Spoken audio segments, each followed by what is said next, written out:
بسم اللہ الرحمن الرحیم۔ ہم آپ کے سامنے قرآن کریم کے اندر مذکور مختلف اقوام اور ملتوں کے واقعات بیان کرتے رہتے ہیں، جس کا مقصد آپ کو قرآن کریم کے اندر مذکور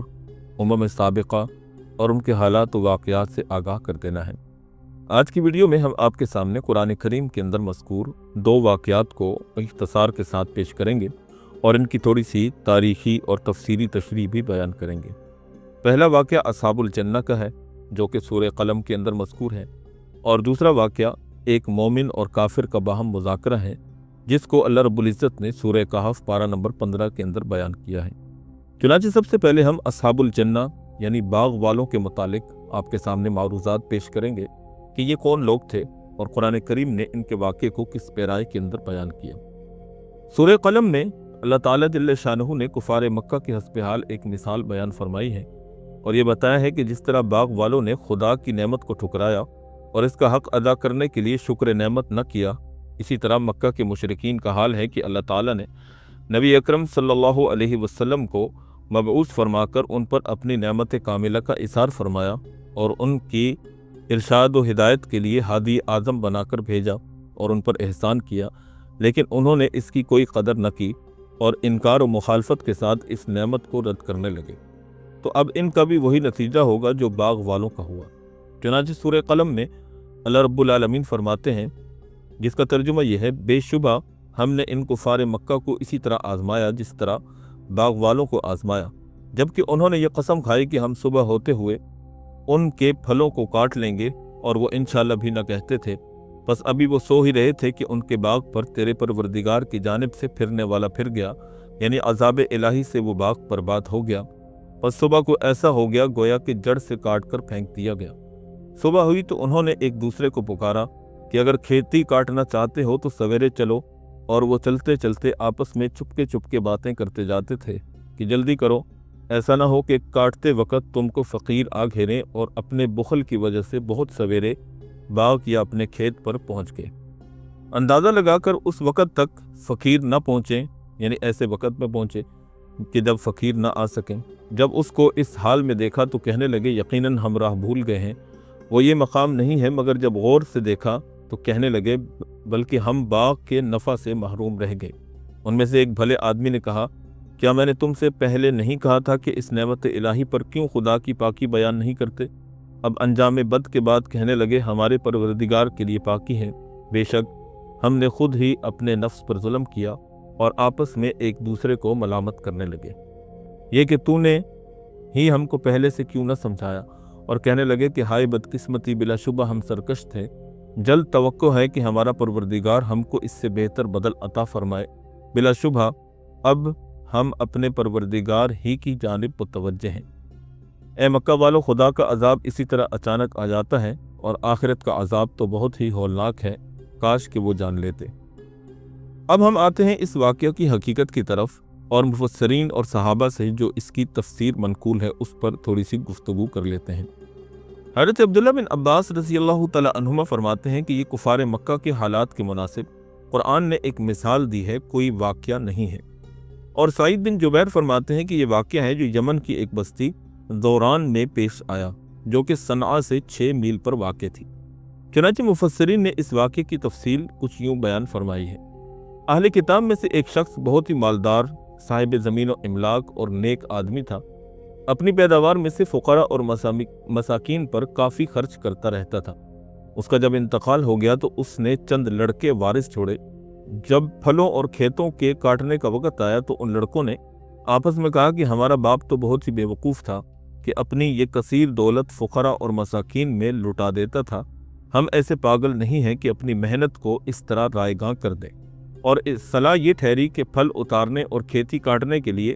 منہ اندھیرے چلو اور اتنی جلدی کرو کہ فقراء اور مساکین کو معلوم ہی نہ ہو سکے کہ کھیتوں پر آ کر ہمیں تنگ نہ کریں۔ یہاں تو یہ خدا ناترس بخیل یہ مشورہ کر رہے تھے کہ ساری دولت کو ذخیرہ کر کے کنز یعنی خزانہ بنا لیں، اور اس میں سے نہ خدا کا حق ادا کریں اور نہ خدا کے بندوں کا، اور دوسری جانب خدا کے حکم سے رات ہی میں ان کے تمام سرسبز و شاداب کھیتی اور باغات تیز اور گرم ہوا سے جل کر خاک ہو گئے۔ اب جو مشورہ کے مطابق یہ منہ اندھیرے وہاں پہنچے تو معاملہ الٹ پایا،